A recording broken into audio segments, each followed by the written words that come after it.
Assalamualaikum warahmatullahi wabarakatuh. Halo guys, kembali lagi di channel saya.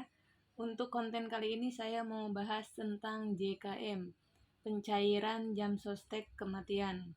Nah, untuk kemarin, di minggu kemarin gue itu kan ada tugas ya buat menyairin orang yang sudah meninggal. Dan itu prosesnya banyak banget perubahan persyaratan untuk proses JKM.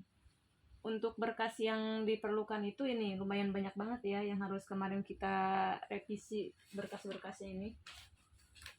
Pertama yang paling poin penting ya, kita memiliki akun BPJS Ketenagakerjaan atau yang dibilang akun pemilik si tenaga kerja yang bekerja di PT tersebut.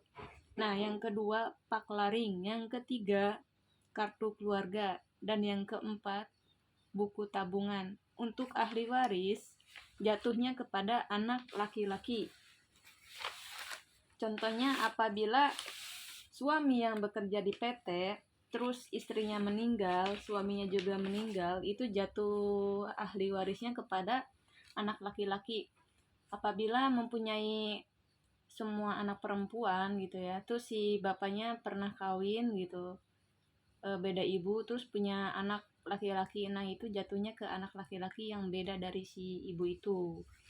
Kemarin pas kita urus-urus ya, itu yang poin penting ya, berkas-berkasnya itu pertama paklaring sudah ada ya ini. Untuk yang kedua surat kematian dari desa. Nah, untuk surat kematian ini kita bawa ke Disduk ya, ke Capil, diganti dengan akte kematian karena kedua orang tuanya sudah meninggal. Nah, untuk berkas kematian seperti ini contohnya. Karena sudah meninggal. Jadi ke surat kematian dari desa diganti dengan akte kematian dari Disduk. Ini akte kematian pemilik kerja. Dan ini yang satunya akte kematian istrinya yang sudah meninggal. Dan ini jatuh ahli warisnya itu ke anak laki-laki yang bernama atas nama si T ya. Dan untuk bukti penguatnya kita memiliki buku nikah orang tuanya. Nah, ini buku nikahnya seperti ini. Lalu kartu jam sostek. Surat kematian juga ini dari kecamatan, surat ahli waris dari kecamatan sama Pak Lurah ya, yang udah ditandatangani oleh Pak Camat, kedua saksi, Pak RT RW, Pak Lurah, Kepala Lurah, surat pemberi kuasa dari adik-adiknya karena jatuh ahli warisnya itu ke anak laki-laki ya. Kebetulan anak si bapak ini, almarhum ini, yang pertama itu anak laki-laki. Dan di sini untuk ahli warisnya pakai materai ya, banyak banget tanda tangan terpenting di sini poin-poinnya.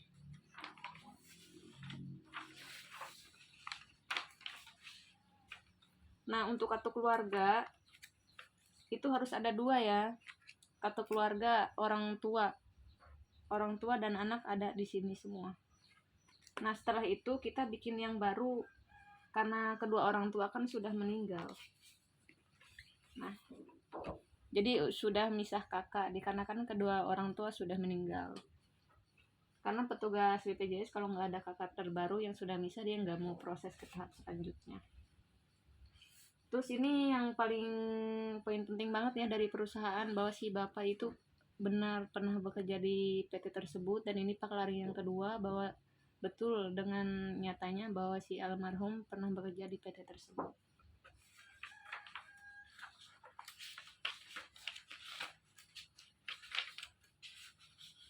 Untuk selanjutnya buku rekening atas nama ahli waris. Bebas bank apa aja, yang terpenting ATM-nya aktif masih bisa digunakan agar mempermudah saat pencairan.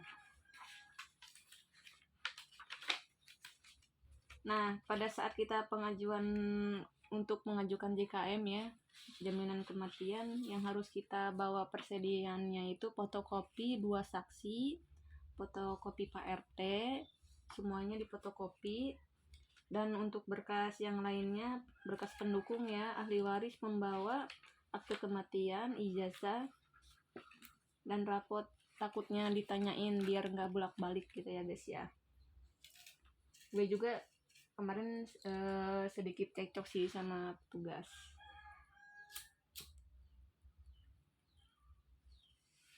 Cekcoknya kenapa?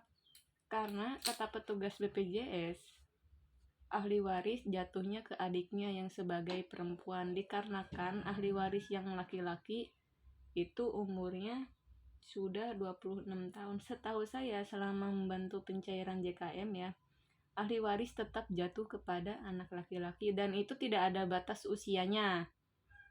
Itu saya pengajuan di cabang yang nggak bisa saya sebutin lah ya. Hingga akhirnya di minggu selanjutnya saya nyoba buat ke luar kota. Alhamdulillah di ACC tinggal nunggu 7 hari kerja untuk cair ke rekening ahli waris. Nah, poin penting yang harus kita bawa itu KTP kedua orang tua, KTP ahli waris, KTP adik. Yang kedua, kartu keluarga yang menyatu dengan orang tua, kartu keluarga terbaru. Yang ketiga, paklaring. Yang keempat, akte kematian dari capil kedua orang tua. Yang kelima, surat paklaring dari PT harus 2 ya. Surat bahwa pernah bekerja sama meninggal dari PT. Nah, untuk JKM itu nanti dikasih rincian sama petugas BPJS-nya. Seperti ini tampilannya. Nah, kelihatannya.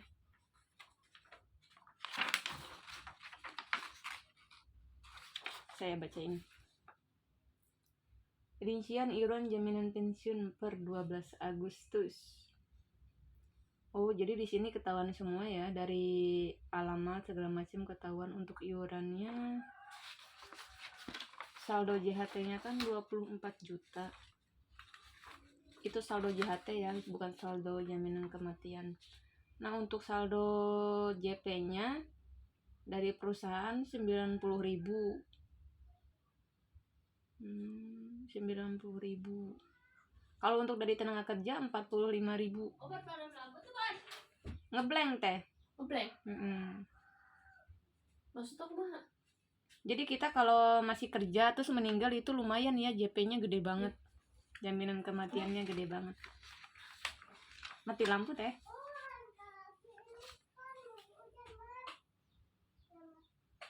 Tapi ini robot, tapi saeutik teh ya. Iya, senewan batik. Senewan. Ya orang kan konten YouTube. Oke, gitu doang guys. Nanti untuk step by stepnya mungkin saya rinciin ya satu-satu berkasnya sesuai dengan videonya nanti yang saya edit gitu ya.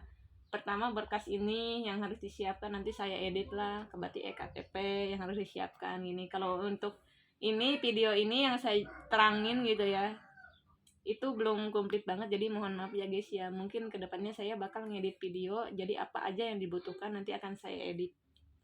Jadi bisa kalian persiapkan gitu, barangkali ada yang mau nyairkan JKM biar nggak bolak-balik gitu pada saat pengajuannya. Soalnya yang paling ribet itu ketika kita sudah ngantri subuh-subuh, petugas bilang ada kekurangan berkas. Jadi pada saat ada kekurangan berkas, kalian usahakan tolong dipastikan kembali kepada petugas, Pak Bu apa saja yang kurang biar sekalian saya lengkapi. Soalnya kebanyakan ya, hampir berapa pasiennya nggak tahu sih ya, cuma dikasih satu ke situ lagi baik lagi, ini kurang. Jadi lebih baiknya menanyakan apa saja yang belum lengkap biar saya lengkapi semuanya. Jadi biar di hari berikutnya datang ke situ tinggal oke ACC pencairan. Pada saat kemarin nyairin ini lumayan debat juga sih, debatnya ya karena dari ahli waris gitu. Ahli waris jatuh ke anak perempuan. Saya selama proses bantu ini ya, kayak tetangga apa gitu, nggak ada yang jatuh ke anak perempuan, jatuhnya ke anak laki-laki. Soalnya saya pernah sih proses sampai ke ke persidangan gitu, karena si bapak itu punya 2 istri. Di istri pertama anaknya cewek semua, di istri kedua anaknya ada yang laki-laki. Sedangkan si bapak itu sama si istri kedua udah cerai, tapi tetap itu jatuhnya itu ke anak laki-laki, nggak ada yang jatuhnya ke perempuan. Kalau untuk anaknya perempuan semua saya belum ketemu sih, lupa menanyakan juga.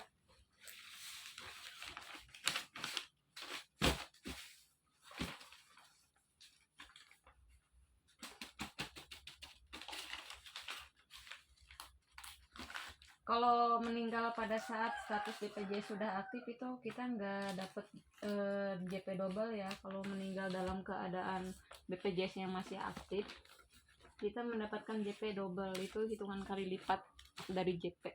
Bisa dikali 5, contohnya kayak 24 juta dikali 5 itu berapa, itu udah pastinya 100 lebih gitu. Oke, paling gini aja informasi dari saya. Mungkin nggak jelas ya, cuman kayak saya berbagi step by stepnya gitu, pengalaman saya pas kemarin ngajuin pencairan gitu. Oh mungkin di cabang ini kurang gini-gini gitu, tapi alhamdulillah petugas BPJS siap melayani, mantap pokoknya. Oke, thank you, jangan lupa subscribe, bye.